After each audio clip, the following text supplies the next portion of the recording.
والصلاة والسلام على أشرف الأنبياء والمرسلين سيدنا محمد وعلى آله وصحبه أجمعين. Alhamdulillah, para jemaah dirahmati Allah Subhanahu wa taala. Kita akan bersambung dengan pengajian daripada kitab Umdatus Salik karangan Al-Imam Ahmad bin Naqib Al-Masri, dan kita telah sampai kepada fiqh muamalat ataupun bab yang dimasukkan dengan Kitabul Bai', dan kita telah sampai kepada bahas yang berkenaan dengan riba.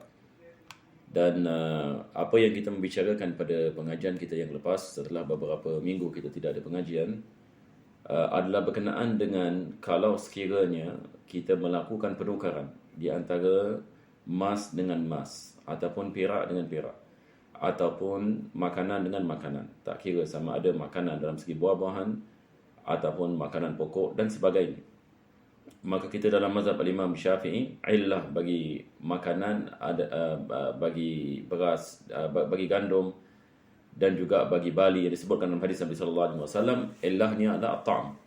Yani at-ta'am yang maksudnya ia sesuatu yang dimakan. Jadi apabila kita melakukan penukaran daripada satu jenis makanan dengan jenis yang sama, maka diwajibkan mumasalah. Mumasalah maksudnya dia mesti sama. Sama ada dalam segi timbangan kalau ia ditimbang, ataupun dalam segi cupakan kalau ia dijual beli dengan cupakan. Maka tidak dibolehkan kita melakukan penukaran beras dengan beras, melainkan kalau sekiranya timbangannya sama. Kalau kita dapat menentukan berdasarkan keyakinan yang timbangannya sama, maka dibolehkan. Tapi kalau sekiranya kita dalam keadaan syak sama ada timbangannya sama ke tidak sama, maka ini tidak dibolehkan. Walaupun selepas itu timbangannya ternyata sama.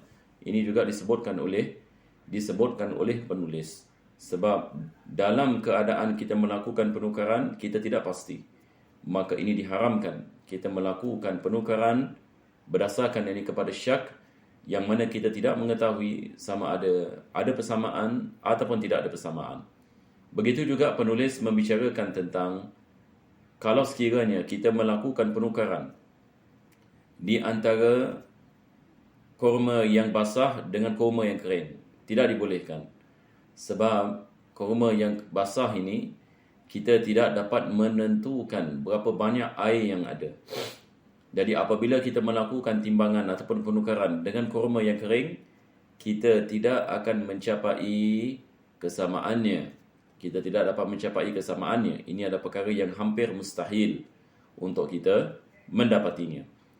Jadi kalau sekiranya jenis yang sama, diwajibkan mumasalah. Kalau sekiranya jenis yang berbeza, tidak diwajibkan mumasalah. Maka dibolehkan kita melakukan penukaran kurma dengan beras ataupun gandum dengan bali, tidak ada masalah. Sama ada 2 kilo gandum dengan 10 kilo bali dan sebagainya, tidak ada masalah. Tetapi apa yang diwajibkan adalah penukaran mesti dilakukan dengan spontan dalam majlis dan tidak dilambatkan. Kalau tak, ia juga ini boleh terjebak di dalam riba. Sama ada ia terjebak dalam riba al-yad ataupun terjebak dalam riba an-nasab. Ini juga kita telah membicarakan sebelum ini. Sekarang kita kembali kepada kitab kita. Kita lihat, kita telah sampai ini ke sini, bahagian ini. Ini yang seperti mana tadi saya mengatakan, penulis, mungkin kita murajaah sedikit. Penulis mengatakan wa in ba'a naqdan bi jinsihi ka dhahabin bi dhahabin ushtirata syurutu salasatul mutaqaddimah. Kalau sekiranya kita melakukan jual beli naqd. Naqd ini balik ini kepada emas dan perak. Ini digunakan sebagai mata wang. Maka kalau ia sama jenis seperti zahab bi zahab, emas dengan emas, ushtirata syurutu salasa, diwajibkan 3 syarat yang disebutkan. Apakah 3 syarat tersebut? Pertama sekali mesti ada mumasalah. Dia mesti sama. 100 gram, 100 gram. Perkara yang kedua, dia mesti ada taqabud dalam majlis. Yakni emas itu dilakukan taqabud. Yakni saya memberikan dan saya mendapati. Penukaran itu dilakukan dalam majlis dan ada qabd. Perkara yang kedua, dia adalah spontan. Ketiga dia adalah spontan. Maka ini adalah tiga syarat. Wa in ba'a bi ghairi jinsihi, Tapi kalau sekiranya ia dijual dengan selain daripada jenisnya, kadzahabin wa fiddatin, seperti emas dan perak, ushturita syartan, hanya diwajibkan dua syarat, yakni taqabud dengan apa kita mengatakan fauran, iaitu qabd yang dilakukan dalam majlis.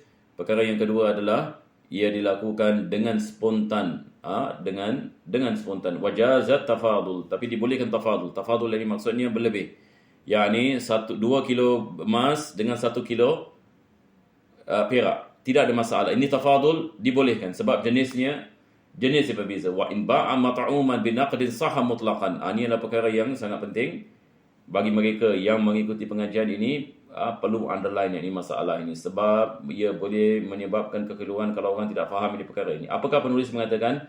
Dia mengatakan wa in ba'a mat'uman binaqdin, kalau kita menjual makanan dengan mata wang, yakni maksudnya saya jual beras dengan emas ataupun dengan dolar.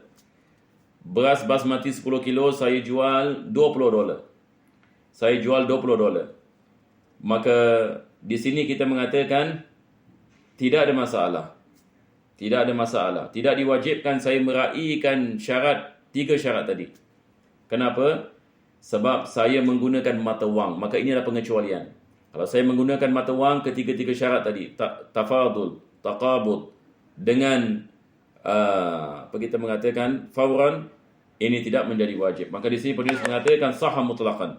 Kalau sekiranya saya membeli makanan ataupun buah-buahan dengan wang, maka tidak ada masalah. Tetapi kalau sekiranya dia jenis yang sama ataupun makanan dengan makanan bukan dengan wang, maka 3 syarat itu masuk kalau dia jenis yang sama, dan 2 syarat kalau sekiranya jenis yang berbeza. Baik, sekarang ini penulis ini meneruskan dengan mengatakan bagaimana kita nak menghukumkan tamasul. Bagaimana kita nak tahu, sebab adakah kita menggunakan timbangan, adakah kita menggunakan cupakan, ataupun kita menggunakan bijian, yang ini maksudnya satu biji. Yang ini misalnya kalau kita menanyakan kalau kita jual durian, ini sebagai misal, durian ini kadang-kala ia dijual dengan biji. Yang ini satu biji $10, satu biji $20. Yang ini kita maksudkan dengan al-ad. Dalam bahasa Arab kita panggil al-ad ataupun al-adad. Jadi makanan ini kadang-kala dijual dengan wazan, iaitu timbangan. Kadang-kala ia jual dengan kail. Kail ini maksudnya cupakan. Misalnya kalau saya ada cupak, saya buat begini. Yang ini 1 cupak, 2 cupak. Ini yang dimaksudkan dengan al-kail. Jadi bagaimana kita nak menentukan? Sekarang saya nak jual beras ini misalnya. Adakah saya jual beras saya mengambil iktibar wazan ataupun kail ataupun adad? Tentu sekali beras ini dia bukan adad. Adad maksudnya kita jual biji-biji gitu. Tapi adakah beras ini dia timbangan ataupun kail? Maka di sini penulis mengatakan wa yu'tabaru tamasulu fil mikyali bil kail.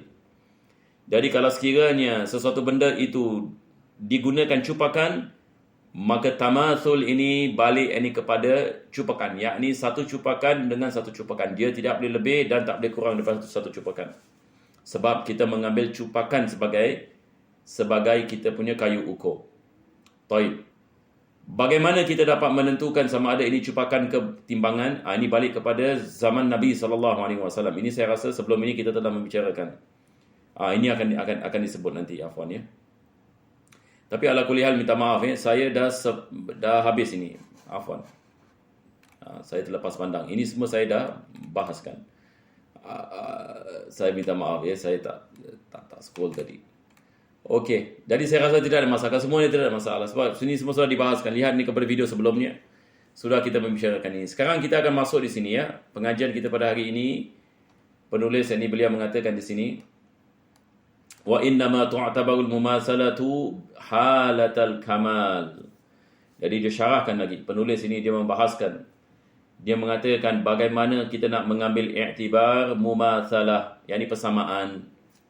Jadi dia mengatakan kita mengambil iktibar halatal jafaf. Baik. Sekarang ini misalan saya nak jual kurma dengan kurma. Saya ada ajwa. Saya nak menukarkan ajwa dengan Syafawi. Tamam? Jadi saya menggunakan al-kail. Yakni cupakan. Jadi sekarang bila saya menjual ini, adakah dibolehkan saya jual kurma yang kering dengan kurma yang basah? Yakni misalnya kita ada kurma yang basah, rutab. Ini misalnya, kita nak jual dengan kurma ajwa. Ajwa ini tamar. Biasa ni tamar. Kita nak melakukan penukaran, tidak dibolehkan. Sebab dia bukan halatal jafaf. Yakni dia bukan keadaan kering. Apa bezanya? Sebab bila kita menjual sesuatu yang basah, ada air di dalamnya. Jadi kita tidak dapat menentukan berapa berat airnya, berapa berat kurmanya. Maka dengan itu bagaimana kita nak mendapatkan persamaan kalau kita jual kurma basah dengan kurma kering? Saya jual tamar dengan rutab. Ini misal lagi mudah sikit ya. Tamar dengan rutab. Tak boleh. Kalau saya jual yang ini misalnya satu cupak tamar dengan satu cupak rutab, riba. Kenapa? Sebab rutab ini ada air di dalamnya. Maka tidak ada tamasul. Tidak ada persamaan. Tamam? Jadi di sini penulis ini dia sedang menerangkan kepada kita perkara ini. Jadi dia mengatakan wa innama tu'tabarul mumasalatu halatal kamal dan disyarahkan fahalatu kamalil samarati al-jafaf. Yani apa yang dimaksudkan dengan halatul kamal? Yani keadaan yang sempurna. Keadaan yang sempurna bagi buah-buahan adalah apabila ia kering. Sebab buah-buahan ini sebelum dia kering dia basah dulu. Betul ke tidak? Kurma ini, rutab ini dia sebelum menjadi tamar, dia rutab dulu baru tamar. Yani apabila beberapa lama baru airnya akan hilang.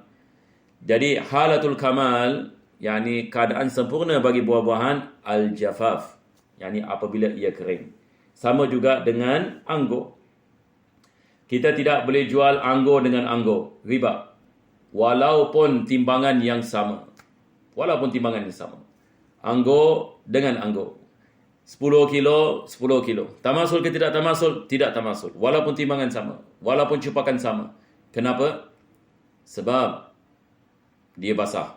Jadi apabila dia basah, maka di sini kita tidak mengetahui berapa banyak air yang ada. Sebab kadang-kala ada anggur ini dia berat bukan sebab kandungan anggur, tetapi sebab air. Jadi bagaimana kita nak mengetahui? Mustahil kita dapat mengetahui perkara ini. Maka dengan ini Nabi SAW melarang yakni kita melakukan jual beli jenis makanan yang sama, melainkan kalau sekiranya ia kering, supaya kita dapat memastikan tamasul. Taib. Fala yasihu rutabun bi rutab. Ini seperti mana tadi saya mengatakan. Penulis mengatakan tidak sah kita melakukan penukaran rutab dengan rutab. Sebab apa? Sama seperti tadi kita mengatakan anggur dengan anggur. Sebab ada air di dalamnya. Au rutabun bi tamar. Kita ada rutab dengan tamar. Tidak sah. Dan ini adalah riba. Bukan saja tidak sah. Ini kita membicarakan riba. Dosa. Kenapa tidak boleh rutab dengan tamar? Sebab sekali lagi, kita tidak dapat tamasul. Wa kadza inabun bi'inabin. Begitu juga dengan anggur dengan anggur. Au zabibin. Anggur dengan zabib. Zabib ini adalah kismis. Yani anggur, apabila dia kering, ini dia menjadi zabib. Tidak dibolehkan. Sebab apa? Sebab ada air bagi anggur. Kita tidak tahu tamasul. Wa in tamasala. Ini kita nak faham. Penulis mengatakan wa in tamasala. Walaupun dalam segi timbangannya, dalam segi cupakannya tamasul. 10 kilo dengan 10 kilo. Satu cupak dengan satu cupak. Akan tetapi anggur dengan anggur. Khalas kita mengatakan ini adalah riba. Wa in tamasala.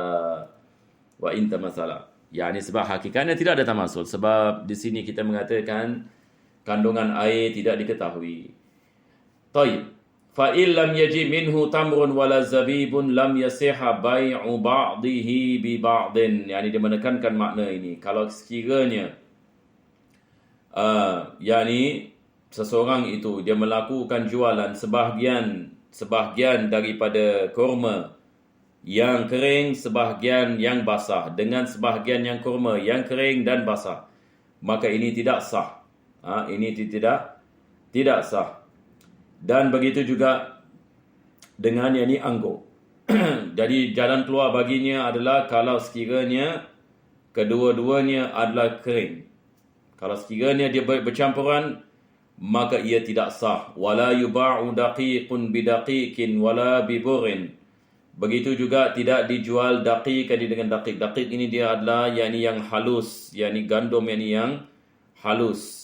Maka tidak dijual daqiq dengan daqiq. Apa sebabnya? Sebab kita tidak mendapatkan persamaan tamasul. Sebab dia ada satu perkara yang terlalu halus. Begitu juga kita tidak boleh jual daqiq dengan bur. Maka ini juga tidak dibolehkan sebab kita tidak akan mendapatkan tamasul dengan pasti. Wala khubz bi khubz. Tidak kita boleh jual roti dengan roti. Sama juga. Sekarang misalnya kita ada roti satu bantal, kita nak tukar dengan roti satu bantal. Tidak sah. Apa sebabnya? Sebab di sini kita mengatakan susah kita nak mendapatkan 100% persamaan. Sebab ia sudah dibakar. Kandungannya berbeza daripada satu roti dengan roti yang lain. Wala khalisun bimasyub. Tidak dibolehkan kita jual sesuatu yang tulen dengan sesuatu yang dicampur. Misalnya mas yang tulen, mas yang dicampur. Tidak dibolehkan sebab tidak ada tamasul. Jadi di sini penulis hanya memberikan misal, kalau sekiranya tidak ada tamasul, tidak sah. Jadi bila berkenaan dengan buah-buahan, dia mesti halatul jafaf. Seperti mana kita mengatakan, kalau sebahagian daripada kering, sebahagian tidak kering, tidak dibolehkan. Begitu juga yang berkenaan dengan gandum. Kalau sekiranya mustahil kita nak sampai kepada keadaan tamasul, maka tidak dibolehkan kita melakukan penukaran. Wala matbukhun binayyin. Tidak dibolehkan kita jual sesuatu yang dimasak dengan sesuatu yang mentah. Sebab ni kadarnya berbeza. Wala bimatbukh. Begitu juga tidak dibolehkan kita jual gandum yang dimasak dengan gandum yang dimasak. Sebab sekarang kita dah campur air, kita campur. Lepas itu apabila kita bakar, maka sifatnya sudah berbeza. Jadi bagaimana kita nak mendapatkan tamasul? Melainkan penulis ini mengatakan illa ayyajifat tabakh. Melainkan kalau sekiranya dia dapat mengeluarkan semua air daripada benda yang dimasak tadi. Sekarang kita mengatakan kalau sekiranya timbangannya sama dan kita mengeluarkan semua air yang ada dengan kita keringkan dia sebagai misal. Sekarang dia sudah menjadi kering. Maka sekarang kita boleh mendapatkan tamasul. Kita boleh mendapatkan tamasul. Kalau tak, tidak dibolehkan. Katamyizil asali was saman. Dia sebagai misal kalau kita nak mengeluarkan madu daripada minyak. Kalau kita dapat kepastian yang kita boleh melakukan sedemikian. Sebab madu dengan minyak ini tidak sama. Jadi kalau ia bercampur, selepas beberapa ketika dia akan terpisah balik. Maka kalau kita dapat mengeluarkannya, ini adalah misal penulis yang mengatakan, maksudnya kita secara pasti kita mengetahui mana gandumnya dan mana airnya. Maka dalam keadaan ini seperti ini, dibolehkan kita melakukan penukaran. Kalau tak, ini tidak dibolehkan. Ya, diminta maaf saya berhenti di sini ya. InsyaAllah saya sebenarnya pada hari ini nak bahaskan yang ini sebab tadi saya terambil masa membicarakan bahagian yang saya dah cover pada pengajian yang lepas. Jadi insyaAllah kita tangguhkan insyaAllah pada minggu yang akan datang. Alhamdulillahirrabbilalamin. Allahumma salli wa sallim ala sayyidina Muhammad wa ala ali sayyidina Muhammad. Bagi mereka yang mengikuti pengajian, kita mengadakan pengajian selepas kuliah Zuhur ya. Jadi dalam masa 10 minit ataupun 2:15 insya-Allah kita akan mula. Jazakumullah khair. Sallallahu alaihi wasallam Muhammadin wa ala alihi wasallam. Alhamdulillah rabbil alamin.